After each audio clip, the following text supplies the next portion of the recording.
오늘은 비유 설교를 잠시 접어두고요. 짧게 감사하는 사람은 누구인가 라는 것을 함께 나누고자 합니다. 이후에 선교 보고가 있어서 그렇습니다. 8대2 원리라는 것이 있어요. 8대2, 교회에서도 8과 2 그런 원리들이 있는데요. 감사와 불평에도 8대2 원리가 적용된다고 합니다. 보통 한 사람이 살아가는데 80%는 감사거리래요. 그리고 20%는 불평거리라고 합니다.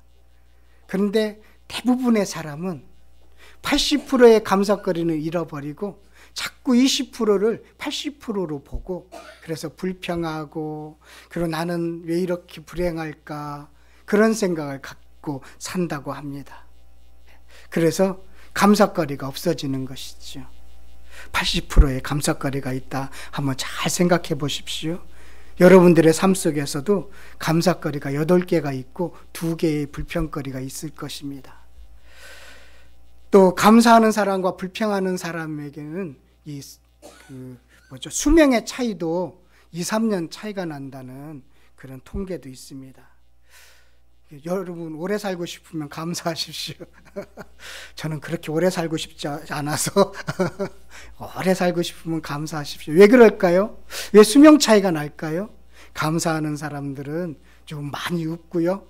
그리고 좀 적극적이고요. 긍정적인 성향들이 많기 때문에 그렇다고 합니다. 그런데 부정적인 불편한 사람들은 지적하고 비판하고 자기밖에 모르고, 그래서 조금 수명이 짧다라고 합니다. 저를 보더라도 좀 맞는 것 같습니다. 저도 그전에는 지적하고 불평하고 비관하고 그런 성향이 강했는데, 예수님 만나고 나서, 은혜 받고 나서 그런 경험을 하면서 조금씩 바뀌어가는 것을 보게 됩니다. 바뀌어갑니다. 여러분, 불평이 아니라 감사하시기를 바라겠습니다. 이제 저도 그 감사를 조금씩 알게 되는 것 같아요. 감사라는 것이요, 그냥 주어지는 게 아니더라고요. 감사는 고난을 통과하는 사람들이 누리는 복입니다. 그래서 고난이 없으면 감사도 없어요. 여러분들이 겪었던 고난들, 그것은 다 감사거리가 돼요. 그런데 그 당시의 고난은 고난으로 보이는데 지나고 나면 그게 감사였구나. 그래서 고난을 통과한 사람, 어려운 고난을 통과한 사람은 그만큼 더 사실은 감사거리가 많아지는 것이죠. 그래서 감사는 고난을 통과한 사람이 누리는 복이구나라는 것입니다. 그리고 왜 우리가 감사하지 못하는 줄 아세요? 은혜를 잊어버리면 감사도 잊어버리는 것을 보게 됩니다. 은혜 잊어버리면 자꾸 지적거리가 생기고 불평거리가 생겨요. 그래서 여러분, 은혜 잊지 마십시오. 은혜 잊으면 부부싸움도 많이 하고요. 은혜 잊으면 다투기도 많이 합니다. 그래서 은혜가 감사의 조건이구나 라는 생각을 갖게 되었습니다. 이건 제가 살면서 조금 배워가는 것 같습니다. 그래서 인생으로 응답해 주시는 주님을 늘 만나니까요, 감사하게 되고 사랑하게 되고 눈이 좀 바뀌는 것 같습니다. 자기 인생도 사랑하지 못하는 사람이, 자기가 주님으로부터 사랑받고 있다는 것을 느끼지 못하는 사람이 어떻게 다른 사람을 사랑할 수 있겠어요? 그건 가식이에요. 그건 일입니다. 그것은 업무 처리입니다. 자기가 주님으로부터 충분히 사랑받고 있다라고 느끼는 그 사랑이 전달돼야 되는 것이지요. 흘러가야 되는 것이지요. 그것이 바로 감사 아닌가 생각이 들었습니다. 오늘 본문은 예수님이 사마리아와 갈릴리 사이로 지나가면서 일어난 사건입니다. 예수님이 고향에서 쫓겨난 사람들, 그러면서 공동체를 이루고 있는 모여 사는 사람들, 그 옆에 있는 마을로 들어가고 있습니다. 나병 환자들이 모여 살고 있었는데요, 고향 그 마을에서 함께 살 수 없는 쫓겨난 사람들, 외로운 사람들, 그런데 어떻게 소식을 들었는지 예수님이 지나간다는 소식을 들었습니다. 그래서 그들의 마을, 자기들이 살고 있는 곳에서 큰 소리를 지르고 있습니다. 멀리 서서 지르고 있죠. 예수님, 우리를 불쌍히 여겨달라고 큰 소리로 이야기했을 것입니다. 예수님, 고쳐달라고, 불쌍히 여겨달라고. 그렇게 큰 소리로 외쳤습니다. 근데 참 특이하죠. 그러면 예수님이 바로 고쳐주셨을 텐데 이번 사건에는 그렇게 하지 않으셔요. 바로 고쳐주시지 않고 제사장에게 몸을 보이라고 합니다. 그래서 그 소리를 듣고요, 예수님도 크게 말했겠지요. 제사장에게 몸을 보이십시오 라고 이야기했겠지요. 그 말을 듣고요, 10명이 말씀을 믿고 예수님의 말씀을 믿고 제사장에게 출발했습니다. 그렇게 가는데 갑자기요, 몸이 변한 겁니다.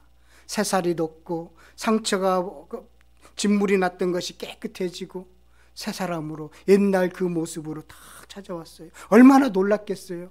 처음에는 자기 모습을 못 보니까 상대방을 보면서 놀라다가 서로 놀라는 것이죠. 얼마나 감사하고 좋았을까요? 발짝발짝 뛰었을 것 같아요. 이제는 새로운 삶을 시작해야겠다는 어떤 너무나 기쁜 마음이 가득했을 거예요. 그런데 감사는 누구만 합니까? 오늘 16절에 보니까요, 감사하는 사람은 한 사람밖에 없습니다.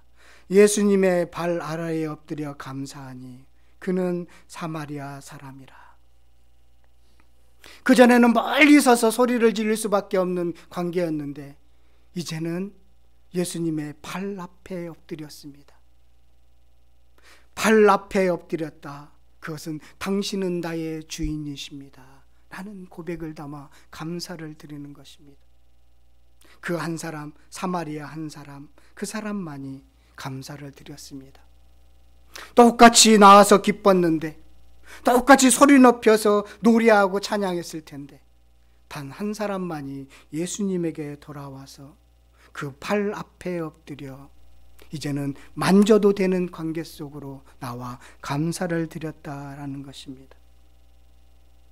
감사는 주님께 가까이 가는 것입니다. 멀리 있는 사람이, 소리만 듣던 사람이 이제는 주님을 만지는 것입니다. 이게 감사입니다.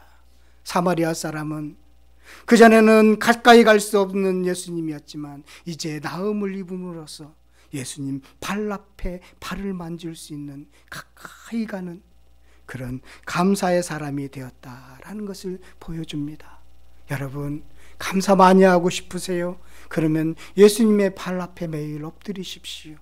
그러면 여러분들이 생각하지 못했던 감사거리가 더 차고 넘칠 것이라고 저는 확신합니다.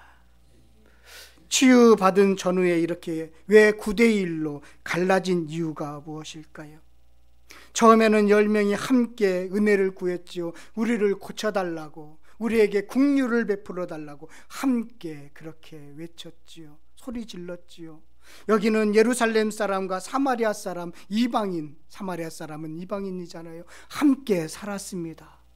다 같은 나병이어서, 절망의 순간이어서 이제는 기댈 것이 없어서 함께 모여 살고 있습니다. 그리고 예수님의 말씀을 함께 듣고 함께 믿고 출발했습니다. 그런데 13절에 나만 고쳐달라고 하지 않고요, 이들은 함께 우리를 고쳐달라고 했어요. 소리를 높여 이르되 예수 선생님이여 우리를 불쌍히 여기소서 하거늘, 우리를, 자기 자신만을 고쳐달라고 하지 않고 우리를 불쌍히 여겨달라고 했습니다. 그런데 예수님은 감사한 사람 한 사람만 고치려 하지도 않고 모두를 고쳐주셨습니다. 고침받기 전에는 차별이 없었어요. 이방이나 유대인이나 함께 있었어요. 함께 우리를 살려달라고 했어요. 함께 긍휼을 베풀어 달라고 했어요. 그런데 치유 후에는 함께 돌아오지 않았습니다. 그들을 또 사마리아 사람과 함께 돌아와야만 했습니다. 다시 9명도 함께 돌아와야 되는 것이죠. 왜냐하면 19절에 주님께서 그들을 찾으셨기 때문입니다. 그 9명은 어디 있느냐? 그 9명은 어디 갔느냐? 예수님이 원하신 것은 육체적인 질병뿐만 아니라 영혼을 구원하는 데 목적이 있기 때문입니다. 육체적으로 질병을 나았다고 해서, 기적을 맛봤다고 해서 그가 영혼이 구원되는 것이 아니라는 것까지도 보여주고 있지 않습니까? 예수님 발 앞에 엎드려야만이, 예수님이 너는 죄사함을 받았다라고 이야기해야만이 그가 진정으로 감사드릴 수 있는 영혼을 구원받은 생명이기 때문입니다. 그래서 그 9명을 찾았어요. 그런데 그 9명은 먹고 떨어진 거죠. 먹고 떨어졌어요. 영혼 구하고 싶었는데, 영혼 생명 살리고 싶었는데 왜 그들은 그렇게 다르게 반응했을까요? 현실을 보는 사람과 주님을 보는 사람의 차이입니다.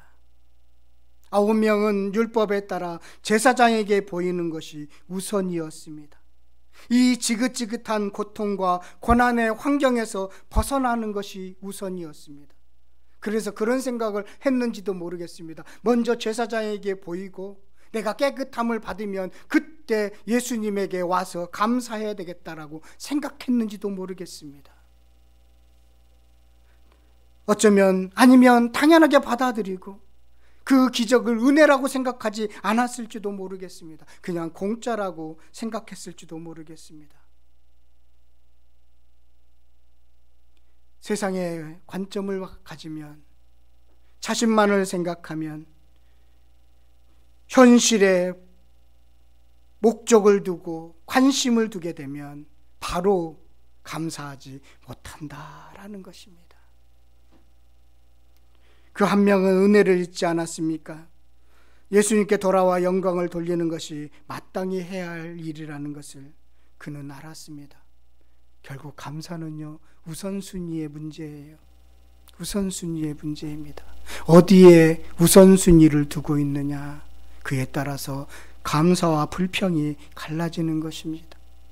한 명은 예수님 발 앞에 오는 것이 우선순위였고 9명은 제사장에 가는 것이 우선순위였습니다. 어떤 것이 우선순위입니까? 주님께 시선을 고정하는 것이 우선순위가 되어야 됩니다. 그래야 늘 감사할 수가 있는 것입니다. 시편 37편 3절에 군대가 나를 대적하여 진칠지라도 내 마음이 두렵지 아니하며 전쟁이 일어나 나를 치려할지라도 나는 여전히 태어나리로다. 물리적인 현실과 하나님의 현실입니다. 물리적인 현실은 적군이 나를 대적합니다. 진을 치고 있는 전쟁의 상황입니다. 어쩌면 우리 선교사님이 지금 처하고 있는 미얀마의 상황인지도 모르겠습니다. 적군이 군대가 나를 대적하여 진칠지라도 이게 지금 자신이 처하고 있는 현실, 물리적인 현실, 세상의 현실, 내가 발 딛고 있는 세상입니다. 그런데 하나님의 현실이 있습니다. 내 마음이 두렵지 아니하며 전쟁이 일어나 나를 치려할지라도 나는 여전히 태어나리라. 두렵지 않고 태어나는 것, 하나님의 현실입니다. 하나님의 현실에 시선이 고정되어야 되고 우선되어야 될 때 감사할 수 있는 것입니다. 그런데 물리적인 현실, 세상의 현실이 우선순위가 되면 두렵고 떨리기만 합니다. 적군만 보이고 전쟁의 위험한 상황만 자꾸 눈에 들어옵니다. 그런데 하나님의 현실, 하나님의 시선을 두고 있으면 두렵지 않습니다. 태어납니다. 저도 이것을 배워가고 있습니다. 이 하나님의 현실에 뿌리 박고 있고 흔들리지 않는 것이 중요합니다. 저나 여러분 이거 배우시기를 바라겠습니다. 그래서 감사는 마땅히 해야 되는 것입니다. 10명 모두 감사를 다 해야만 했습니다. 그래야 구원받지요. 그런데 한 명만 했습니다. 그래서 구원받은 사람, 하나님의 백성으로서 여러분 저 늘 감사하시기를 바라겠습니다. 입만 열면 하나님 감사합니다. 입만 열면 아이고 죽겠네, 아이고 추워 죽겠네, 아이고 더워 죽겠네, 그러지 마시고 입만 열면 하나님 감사합니다. 이런 말이 튀어나오셔야 돼요. 그러면 습관이 돼야 되겠죠. 자꾸 의지를 가져야 돼요. 의도적으로 하셔야 돼요. 그러면 그게 습관이 되는 것입니다. 한번 따라해 보세요. 입만 열면 하나님 감사합니다. 꼭 하실 거죠? 예, 오늘 이후부터 꼭 하십시오. 이따가 제가 하는지 안 하는지 보겠어요. 힘든 일이 있어도, 어려운 일이 있어도, 군대가 나를 대적하는 그 어려운 상황 속에서도 하나님 감사합니다. 자꾸 해보십시오. 그러면 하나님이 주시는 그 태어남, 하나님이 주시는 그 두려움 없는 그런 굳건한 믿음이 내 안에서 일어난다니까요. 그것이 하나님께 시선을 두고 있는, 우선순위를 두고 있는 사람들의 감사의 모습입니다. 그런 감사의 내용을 이후부터 우리 선교사님이 전해주실 겁니다. 함께 나누고 은혜 받으시기를 간절히 바라겠습니다. 우리 선교사님